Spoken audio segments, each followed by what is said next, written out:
Good afternoon, everyone. Welcome to a special Thursday, April 4th edition of Established to Run's NBA Injury Analysis Show. I am Mark Dankenbring, joined here as always by Mike Gallagher. We are treated to a nice 5-game slate tonight where pretty much every team has something to play for. It should be competitive night of games, which is exciting this time of year for sure. We won't talk about tomorrow with 7 teams on the front end of a back-to-back here today. So tomorrow is going to be an absolute trip, but we'll focus on today's Thursday 5-game slate. Denver and Philly, the only teams not on a back-to-back tonight, so they should be clean, hopefully. But otherwise, a lot of injury news to dissect. How you feeling today, Mike? Pretty good. Got a easy day today, and then pretty much I was like, okay, get my hike in, and then start working on today, and then just start working on today and tomorrow. I'm pretty much kaput. Crossing my fingers, I can go to bed in time, sneak in an hour hike tomorrow, and then just grind all day tomorrow. Tomorrow is going to be, as you mentioned, like everybody cares today. That means more people don't care tomorrow, which is not great. So yeah, matchups is going to be not my best work for sure. And then shout out to Penn Digging. Thank you, Devin Booker. Over 27.5 drops a 40 ball for those of you guys who had the playback. We're pretty good on those. Like when I know I'm going into a playback and I know I'm going to okay, I'm giving this out. I feel like I'm undefeated. So feeling pretty good. For sure. Great call by you. And nice that the Cavs were able to keep it within 20, between 15 and 20 most of the second half to keep booked out there, even in the fourth to get to 40. So, yeah, we were on playback last night. Always a fun time. We'll do it again next Wednesday and through the rest of the season. So I don't know if we'll do it for playoffs at all, but next season for sure, or next week, next Wednesday for sure. Playback, make sure to catch us there. It's been a fun time to watch the games and have given out some profitable bets thus far. All right, let's start tonight with the Atlanta and Dallas game. It's the back end of a back-to-back here for Atlanta. They're the only team on a back end here, so they have not filed. It is the front end for Dallas. On the Hawks, yesterday they had Sadiq Bey, Trae Young, Onyeka Okongwu, Muhammad Gia, and AJ Griffin all listed out. Again, they have not filed today, but any insight here on the Hawks as they are on the back end? Any worry about Jalen Johnson coming off his massive triple-double in 37 minutes. He's a couple games removed from injury. And then also wanted to ask about Kobe Buffkin. I know he's kind of been managing that toe injury. Any insight here on the Hawks and any potential back-to-back things we should be looking out for? I mean, keep an eye. It's an ankle injury for Jalen Johnson, so that's usually not something that requires time off. Was aggravated, so there's a chance. But they did run him up. We saw him come up the bench in his return, capped, and then let him go for good reason. On top of the stats, Quinn Snyder talked about just making all the right plays. I mean, you match your career high scoring, first triple double, obviously a career high in assists, and then 14 rebounds. Just a masterclass and really a clear sign of how bad the Pistons are on the wings right now. So there's that. Obviously, DeAndre Hunter started with Jalen Johnson, and of course, DeAndre Hunter goes off. We had an over on him, crushed it, obviously. So yeah, expecting them to start for sure. Bogdan a little quiet, but he's been playing pretty well. Did want to shout out Clint Capella. 30 regulation minutes is a lot for him. I think that's the most regulation he's played all year. That was a little bit tied to Bruno Fernando picking up 3 insta fouls to put Capella back in. So pretty much ignore that. Curious to see if they do maybe dial him back because that is a big workload for him in a matchup that's not really conducive for his style of play defensively. So would keep an eye on him. And then Vit Krejci's minutes did come down as expected as a product of Hunter and Johnson playing so much. If they dial them back, maybe Vit gets a few more minutes. Kobe Buffkin, I don't think they're going to care enough. But if they did, they would pretty much just put Trent Forrest, who could be cut. They probably got to find a roster spot for Vit Krejci for the play-in. He's on a 2-way, so he'd be ineligible to play in that play-in game against the Bulls. So he could be cut, or Wes Matthews seem like the likely candidates there. Yeah, with DeAndre Hunter and Jalen Johnson getting pushed up to the mid to upper 30s there, we did see the bench minutes come down a little bit for those guys. Wes Matthews cut out completely there. He had been seeing a handful of minutes. So certainly, interesting to note, and maybe they don't run it as tight on the back-to-back, as you mentioned, with guys like Capella who have had injury history, and we'll see how that plays out. But on the Maverick side, and we have one more Derek thing Fox. if I can add too, just to look at the starter splits. Capella plus 30. Look at these minuses, and if you didn't know what happened last night, you're like, well, that's interesting. I wonder what happened. Malachi Flynn, 50 points off the bench happened and just absolutely wrecked the bench. Not something I had on my bingo card. Insane for sure. And a nice precursor to how many points is Luka Doncic going to score tonight after dropping 73 against the Hawks earlier, and then we see Malachi Flynn drop 50 yesterday. So maybe Luka sees that and is like, I want to double that, go for a hundo, see how match Wilt Chamberlain there. But on the Mavericks side, he'll be doing it without Derek Lively, who's listed out with the right knee sprain, and then Josh Green remains out with a right ankle sprain as well. We saw last game with Derek Lively out that Dwight Powell played about 8.5 first half minutes and then did not see any time in the second half. Daniel Gafford got up to about 27 minutes, and then Maxi Kleba was about 16 minutes, played about 4.5 of those at the power forward spot next to Powell in his first rotation, and then pretty much center the rest of the way. So in this matchup, that game was against the Warriors, so not necessarily the best matchup for Powell. Do you think we see more Dwight Powell tonight at center? And any insight here on the Mavericks rotation? Yeah, he set that up pretty well. I definitely think the matchup cut him down. Before the game, Jason Kidd said that Dwight Powell will get Derek Lively's minutes. We adjusted on that quote. I was like, I don't believe you. So we boosted him like 2 or 3 because of the matchup. This time I feel a little bit more certain he could get most of those minutes. But I still think they want to play small. Like Maxi Kleba and PJ Washington is enough size. It's not like Capella is like a Joker or Sabonis or Embiid type of offensive impact. So still think they're going to play small a little bit. We will boost up Powell a little bit more than we did in the Golden State game. And then, yeah, obviously the Lucas stuff, we saw them single cover him for like 80% of the game. Curious to see if they go a different route. Maybe, I don't know, but should be fun, obviously. Don't really have too much to add. I will say, though, they've got a big game tomorrow. They get Golden State on a back-to-back at home. And then we'll talk about Golden State in a second. So Golden State's got, pretty tough Texas road back-to-back coming out here today. But would keep an eye on that. If they can blow out the Hawks, who are traveling in a road back-to-back, maybe we get a quicker plug pull because that's a pretty big game for them tomorrow as they face the Warriors again. Cool. One thing I did do Dallas baselines this morning ahead of this game, and one thing I noticed is Daniel Gafford's rebounding has come back more to career levels. He was just absolutely smashing early on in his Dallas tenure, and it's now come back a little bit towards his career norms, at least defensive rebounding wise. And PJ Washington's has ticked up a little bit, so that's something I'm keeping an eye on here without Lively, as Gafford, probably his minutes are more secure and probably a little bit higher of a ceiling on him as well. So just interested to see how his rates hold up if his minutes do increase a little bit. PJ Washington didn't tick up just high enough. We missed the Adam Lefko over by 1 PJ Washington rebound. Tough scene. Tough. All right, let's head to another exciting game on the slate, Philadelphia at Miami. It's the front end of a back-to-back here for Miami. Again, Philly, one of the 2 teams not on a back-to-back tonight, but still plenty going on their injury report. Philly, one of our least favorite teams here to dissect, and that played out, pretty perfectly on Tuesday with Joel Embiid listed out while we did this show, and then got upgraded about an hour before. Turns out the NBA is going to look into finding them, which they definitely should, based on all the injury shenanigans we've had to deal with the Sixers this year. But maybe their reaction was to list multiple players questionable tonight, because we have a lot of big Q tags here for Philly. Joel Embiid listed questionable, Mo Bamba questionable with an illness that he missed Tuesday's game with. Tobias Harris and Tyrese Maxey are also listed questionable here. So obviously 3 massive rotation pieces there with Embiid, Tobias, and Maxey, all Q. Any insight here on Philly, or are we just kind of flying blind and hope to get it at least somewhat right? I think we're good. They're not on a back-to-back. They're going to play Saturday at Memphis. Huge game here. If they did want to try to, move up in the standings, which is going to be tough for them. Even just to avoid the 8 series, in a tough opponent. I'm expecting everyone in. They did participate at shoot-around. That is different from what Tyrese Maxey did in the last game. He was present at shoot-around. So pretty big difference there. Sounded like he was pretty close. We saw he was game time. Got rolled out. I think Maxey's in. We're pretty much giving him full. We went 38 on him, so I think he's going to be playing a bunch.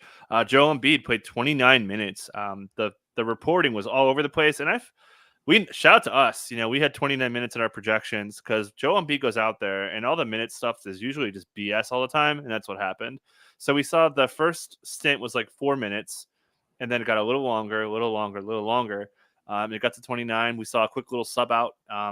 Nick Nurse said it after the game. He's like, "Hey, I think I got 9 minutes left, middle of the third." And he shot past it, but yeah. So we came up with 32 minutes for Embiid today. I think he's going to be 30 to 34 in that range, probably closer to 34, honestly, with the stakes of this game here.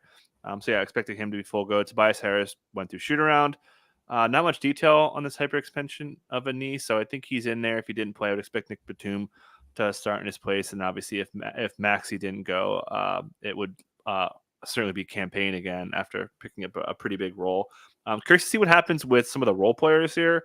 You're putting in 38 minutes of Tyrese Maxey. Obviously, you're taking a lot from campaign, but how does this affect Kelly Oubre? We know they were starting Nick Batum with the two other guys. That's not. I wouldn't be shocked if we see that. We're actually leaning all the way into Oubre, but I wouldn't be surprised to see if Oubre gets pulled out. We know that they like Batum there. And they also like Kyle Lowry. There was a lot of commentary from Nick Nurse saying that they want to try to integrate Kyle Lowry with some Embiid stuff, including inverted screen actions with Kyle Lowry, who's a pretty great screen center for a guard. So that's something that they're going to try to dial up. I haven't really thought through how I could kind of bet on that, but I would expect to see a little bit of Embiid Lowry inverted pick and rolls tonight in a Lowry revenge game there. So yeah. Pretty much think we're pretty much full go and a non back to back, but keep an eye on Tobias. But I think everyone else is going to be in. Love it. That sounds great to me. And just looking at the standings and the Sixers schedule, it makes complete sense for them to go all out tonight and for these Q tags to be ruled in. They're currently a game and a half back of Miami in the standings. Miami's in the 6th seed. Philly right now is in the 8th seed. So this is pretty much their best chance to gain ground on Miami. And the Sixers do have a pretty soft remaining schedule the rest of the way. They play the Grizzlies on Saturday, as you mentioned, then they head to the Spurs on a back-to-back Sunday, and then the Pistons, Magic, and Nets. So outside of the Magic there, 4 very winnable matchups down the stretch here for the Sixers. So if they can pick up a game on Miami tonight, then they'd only be a half game back, with 4 pretty favorable games down the stretch. So certainly a massive, massive game here for Philly. If they can win it, they could potentially crawl out of that play-in and maybe get up to the 6th seed, which would obviously be massive for them. On the Miami side, mostly healthy here. We have a lot of tags on the injury report, but most of them are available tags, which we're okay seeing. It just junks it up a little bit. But on the Heat side, Josh Richardson and Tyler Hero still out, along with a few G Leaguers. Jimmy Butler listed probable due to personal reasons. And then, do you expect Jimmy to play tonight? Any insight on him? And then on the Heat side, we've seen Haywood Highsmith really heat up and close the last few games over Jaime Jaquez and Nikola Jovic. So what are your thoughts here on the Heat entering tonight's massive matchup? Let's start with Jimmy Butler. Personal reasons, wasn't a shoot around, but expected to return. Maybe he was riding his horse around for too long or something, or I don't know. He's trying to steal Joker's brand there. But yeah, expected to play. We'll take him at their word. I will add, we know last month they listed him as probable for illness for the head thing, didn't play. So as always, be careful with any Miami injury reporting. I would not be betting into anything like a Bam points under or something along those lines. Be careful because this probable tag, treat it like a questionable tag. Be very careful there. And yeah, Miami's just listing dudes available now. We saw them list Bam available last month. Downgrade out. So these are injuries that they've been dealing with. We saw Terry Rozier ding up his knee a couple games ago. He's pretty much good to go. He's on fire. By the way, could talk about him in a second if you want. I don't think we do. He's just on fire. Actually, I'll cover him really quick. Spoelstra said they're going to try to get in the ball more. This has been a pretty big trend for the last 2 weeks about Spoelstra's pressers, and he's been shooting the ball more, including down the stretch. We've seen that shot in Cleveland was great. He's having a pretty big impact. So shout out to Rozier. Minutes are really solid. We got him at 33.5, and I think he could beat those minutes with the stakes on this game. And then, Duncan Robinson's been dealing with that back thing. It'll be bothering him a little bit. Minutes are pretty good. And then Caleb been listed with this ankle discomfort for a week. So, again, just noting that these are things they're dealing with. That's how they're filing nowadays. We know Miami last year, they were, as Fan will tell you, they were the probable kings, right? And now they just switched it to availables. So I wouldn't say, at least they're adapting. But you never get any shout-outs from Miami on injury reporting. Yeah. Yeah. And I saw Rozier comments in his post-game presser from last game about how Spo has just been harping on catch and shoot Yep. for him because he mentioned in Charlotte he was on ball a lot more and everything was off the dribble. And now in Miami, role has changed a little bit. He's been harping on the catch and shoot. And it looks like he's coming into form. That's what he's been working on. And he's been shooting, the lights out the last few games here. So scary Terry season in full effect there Yeah, for a massive one game. more I'll add one more thing. Yeah, Spo was saying that like Bam and Jimmy are like telling Rozier to like start taking over the games. I'm not sure. Kawhi unlikely to play on Friday too. Oh God, we'll Wow. talk about them in a second. So yeah, Terry Rozier trending up in a pretty big way, in a matchup that's pretty good, I think too.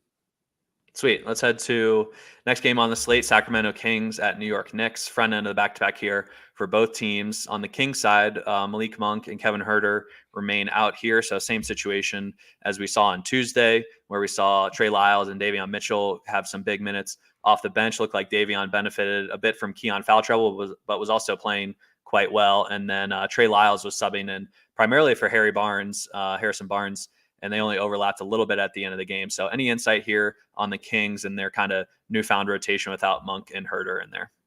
Yeah, we talked about this on the last show. Keegan on ball festival. They want him to score all three levels now. He's shown a really big usage and a wider variety of how he's scoring the basketball. So he's here to stay. He's going to play, I think, upper 30s like here on out for sure. The talk in the preseason that they would have like three scorers. That's where we're at. Malik Monk kind of took away the moniker there because he played so well, but we know Monk's pretty much out for the regular season here. But yeah, Davion's here to stay. We saw he was out of the rotation for a decent chunk of the season. He's back. Mike Brown's presser was 20 minutes.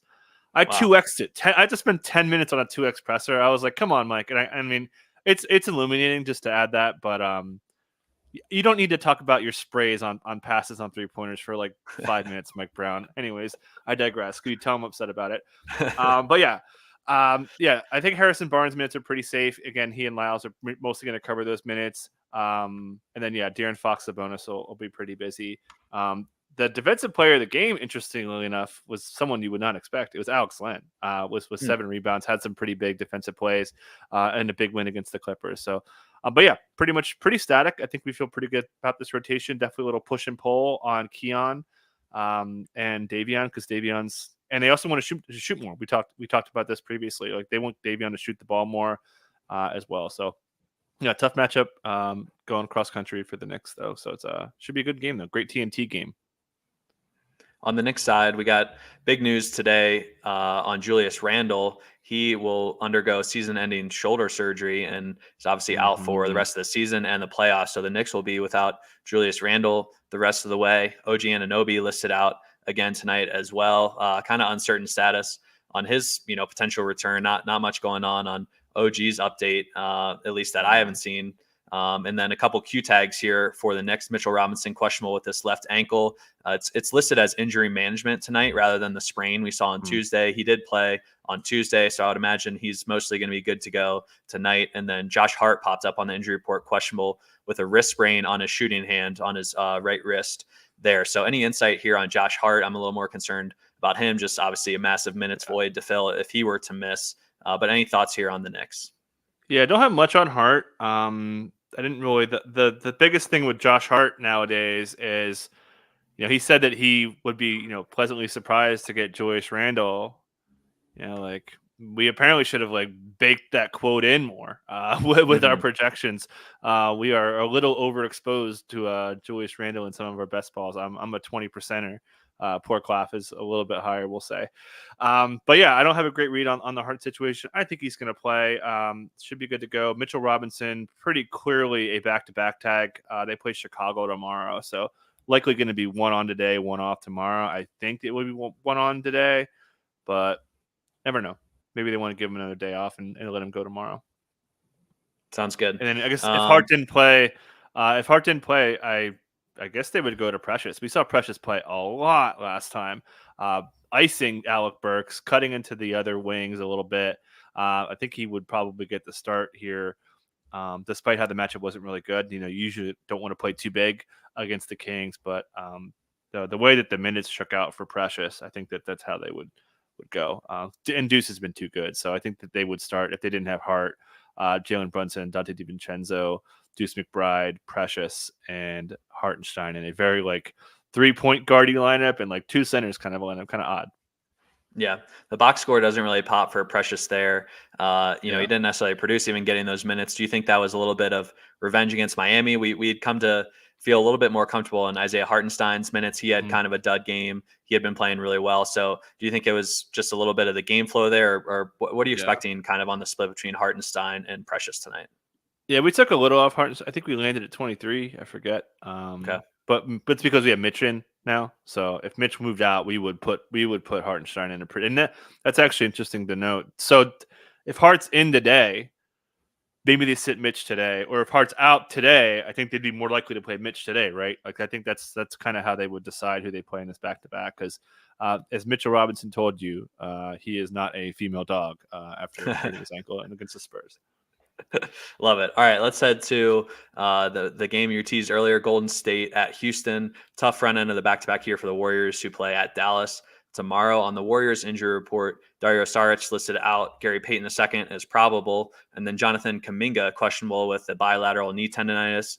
He missed Tuesday's game, and Kerr said on Tuesday that he was optimistic he'd play on Thursday. So we're expecting Kuminga to return tonight. But another note here is that Kerr said he's not a lock to start in his return. So how believable do you think that is on Kuminga? Do you expect them to roll with Trace Jackson Davis still, since they are, I think, 4-0 in his starts? And then any other news and notes here on the Warriors you want to hit on?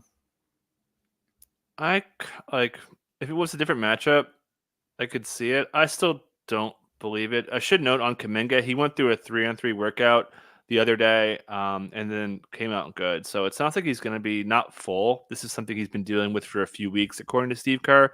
So maybe this is a way to manage his minutes. That said, Kuminga's been playing really well, and we know that the Rockets are going to run a switch 1-5 scheme on them. I don't know.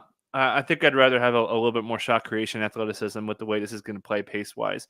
So I'm unsure, honestly, but if maybe they'd want to manage him again, this is a thing they've been managing. He did like nothing. So the time he was missing, we talk about like ramp ups. They didn't like have him ramping up. They just started it.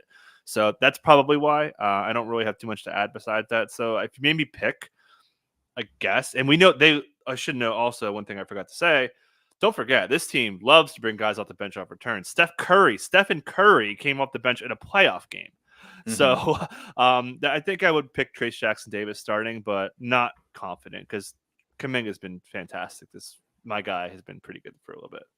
Yeah, I kind of lean that way as well. And obviously, Trace is his range is a lot lower, even with Kuminga back. Like even if Trace does start, we shouldn't expect, I don't think, like the 26 to 30 minutes we had seen prior to last game. He got cut down a little bit last game, but I would expect him to land in the low 20s, even if he did start, and Kuminga, to probably still play more than him off the bench. Do you think here that Moses Moody and Kevon Looney are the two most likely casualties with Kuminga back in the mix? Yeah, Looney's toast. I'd be Yeah. pretty surprised if he played, and then Moses Moody's minutes should certainly come down. So yeah, 100% agree. Cool. On the Rockets side, we have a little bit of an update here as some of the G Leaguers are listed available for them, but still remaining out are Alperen Şengün, Tari Eason, and Steven Adams. And then Amen Thompson listed available here along with Jermaine Samuels and Nate Hinton, who have been listed out for like months, it seems like. So notable available tags for them, even though they probably won't see any minutes. But my question to you for the Rockets, as we've seen Cam Whitmore back and play 20 minutes off the bench, we saw a couple games ago against Dallas, they played smaller with Aaron Holiday as the main bench piece. And then last game against the Wolves, who are a bigger team, they pretty much went with Jeff Green as that primary sub, seventh man behind Whitmore. So any lean here on who you think is the favorite to kind of pick up those minutes off the bench tonight in a matchup against the Warriors?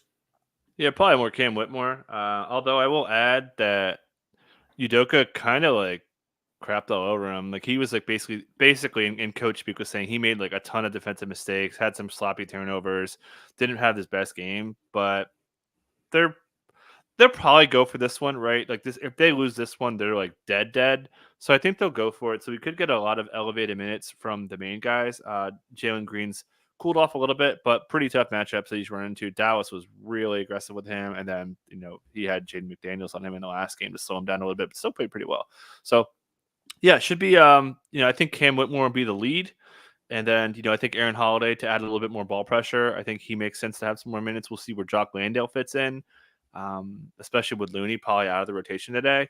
So then maybe Bullock's in, but I definitely think they're going to play a little bit smaller, which is, not earth shattering news to anyone who's watched the Warriors before.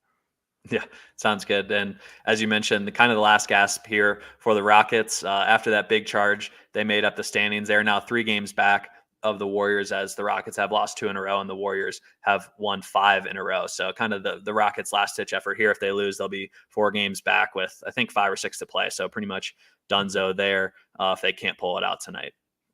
Mm-hmm. All right, let's head to the last game on the slate, Denver Nuggets at Los Angeles Clippers. Island game here for the Nuggets, and then a front end of a back-to-back for the Clippers. On the Nuggets side, pretty much same injury report we had as Tuesday. Jamal Murray listed questionable with the right knee inflammation, and then Nikola Jokic and Aaron Gordon are probable here. So any update on Jamal Murray, and probably like a percent chance you would give him to suit up tonight against the Clips? Yeah, I think it's just a little unlikely. He's been out since 21st of last month. Been warming up the last few games, but very little. Michael Malone has kind of said that he's getting closer, but I don't know. Like, I think he'd be in. I think they're going to cap him though. So it's important to note that he had that ankle thing that we saw him. That didn't look bad, and then he missed a couple games for that, and they switched him to knee. He's had knee injury history before, so it seems like a management tag. So I don't know. Tough matchup, national TV game. Maybe they give him a go here, not a back to back. I don't know. I kind of coin flip to me. Like all the info's there that he's going to come back, but given the context of them like making sure Jamal Murray, who they're going to want to play 40 minutes for potentially 2 months in high intensity playoff games, like okay, we saw this with Joker last year. Like, hey, let's let you settle down, gear you up. Sorry about the MVP. You don't care about that anyways. Go ride your horses in the summer with a ring. So that's kind of how it's tough to read the injury, but maybe he's back here. But they're clearly managing Jamal Murray. It's one thing I think I can say with confidence. Go ride your horses in the summer with a ring might be my new favorite Gallagher line. That was awesome. But yeah, the Nuggets have acknowledged that they want the number 1 seed here, but obviously they are focused on the title. So I think they'll kind of give Jamal as much time as possible and just continue to be overly cautious with him. As you mentioned, they need him for the playoffs desperately. So getting the 2 seed or even the 3 seed, I don't think would even impact them too much. Obviously, less so than Murray's health down the stretch here.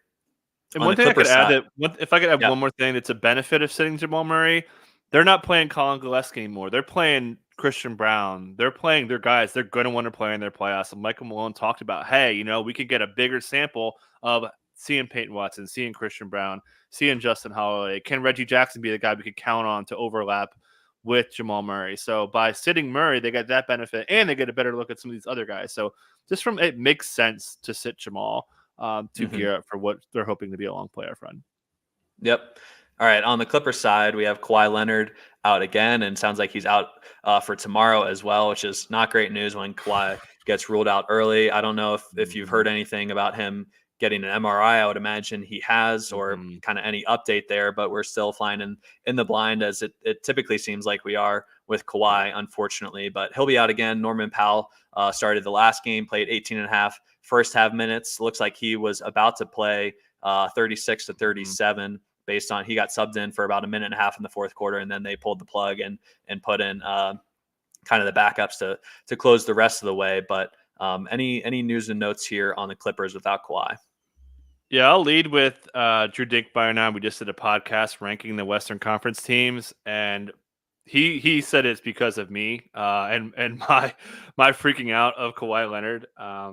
So I'll take that mantle for sure. And we ding the Clippers with their title, which is not. I mean, they were not mispriced. They were, in my opinion, mispriced. The market was not accounting for Kawhi Leonard potentially missing time or having a greater likelihood of not making it through this.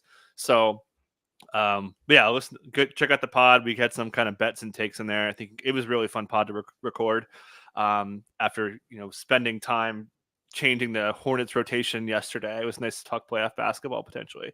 So yeah, if you missed the last episode, right, we talked about this. This is the same knee. He's had ACL tear on, meniscus tear on. He's had 2 surgeries in the last 3 seasons. He's had knee injury history since 2012. And don't forget, like in the Sun series, right, he was listed out.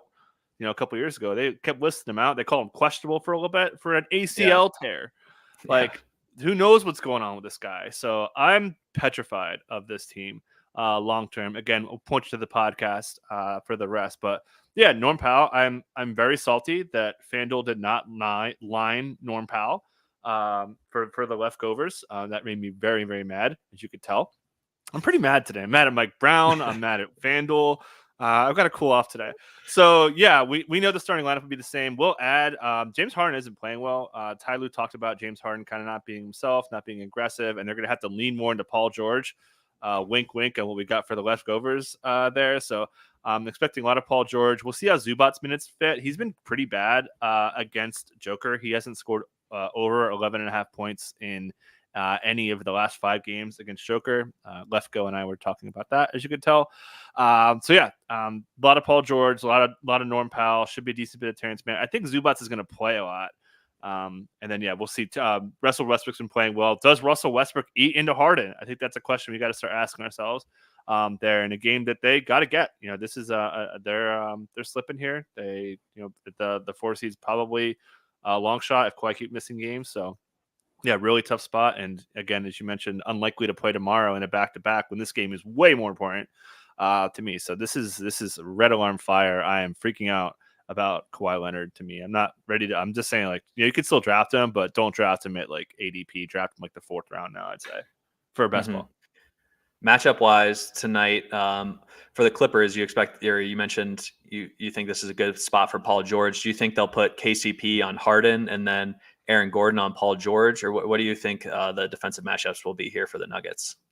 Yeah, I mean, I guess they would put KCP on Harden and Gordon on Paul George. I don't think it really matters much, but yeah. So, and I think that's kind of why I wanted to bet Norm stuff, is you kind of see where I'm getting at.